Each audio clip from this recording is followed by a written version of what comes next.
10 awesome facts from Godzilla, King of Monsters. Number 1. A skeleton can be seen outside Godzilla's underwater temple. This skeleton resembles Anguirus, the dinosaur that served as Godzilla's ally in few past Godzilla films. The filmmakers confirmed that it was indeed Anguirus.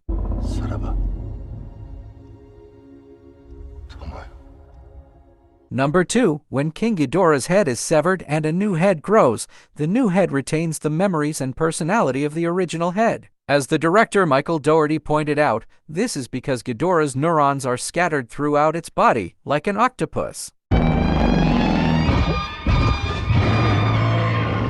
Number 3. When Dr. Serizawa sets the nuclear device in Godzilla's sea subterranean recovery location, he lastly glances at his old pocket watch. The time in the pocket watch is almost at 8:15, which is the exact time that the first ever nuclear bomb exploded on Hiroshima in 1945. Number 4. Castle Bravo, the Monarch outpost, is named after the thermonuclear device detonated as part of the Operation Castle nuclear bomb tests at Eniwetok Island, Bikini Atoll. Castle Bravo was the first test of high-yield thermonuclear devices and was detonated on March 1, 1954. The energy release was 2.5 times the predicted amount. That same morning, a Japanese fishing vessel known as the Daigo Fukurumaru sailed into radiation-poisoned waters and unknowingly brought back with it contaminated tuna to be sold at market, leading to multiple deaths and devastating Japan's tuna market. These events formed one of the primary influences behind the first Godzilla movie titled Godzilla that released in 1954 in Japan.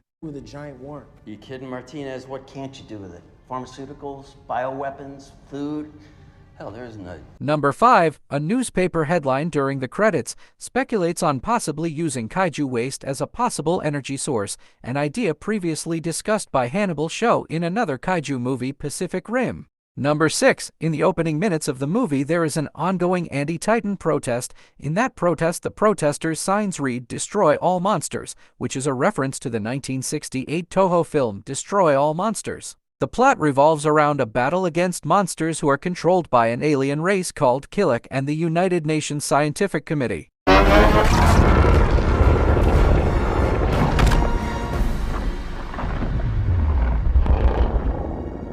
Number 7. When all seems lost for Godzilla in his final battle against King Ghidorah, Mothra sacrificed herself. Her remaining atomized life energy was absorbed into Godzilla's body, which revived him and granted a new burning super mode called Nuclear Pulse. This is a nod to the Japanese film Godzilla vs. Mechagodzilla 2 that released in 1993. In this film, when Mechagodzilla destroys Godzilla's hindbrain and paralyzes him, a mortally wounded rodent sacrifices himself so that Godzilla can absorb his life force, helping to regenerate him and provides the brand new red-colored spiral heat ray ability.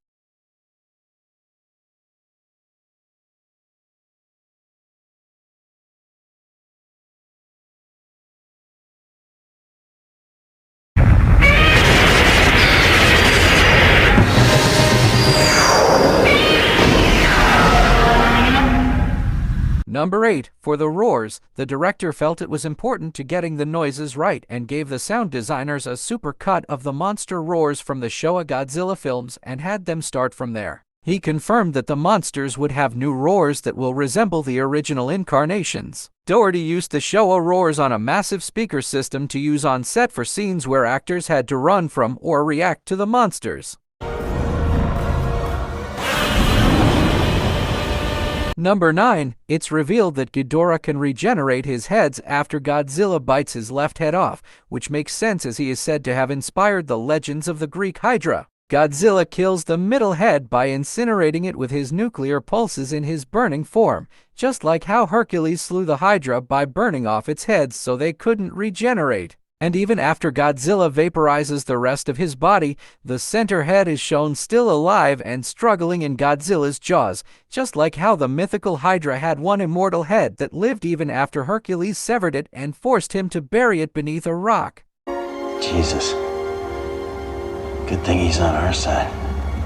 For now. Number 10. The makers gave Godzilla a new design in the film, as his tail somewhat redesigned to look smaller and thinner. They also redesigned his dorsal spines to look much bigger. Although it's a behind-the-scene decision, it has much more significance to the lizard species. In real world, lizards store energy-rich fat in their tails as a source of energy during lean times, so it's possible that similar to this, Godzilla's been using up more of his stores due to increased activity since the Muto incident. His claws and spines being bigger and Godzilla becoming more aggressive and territorial suggest he's entering a hormonal cycle.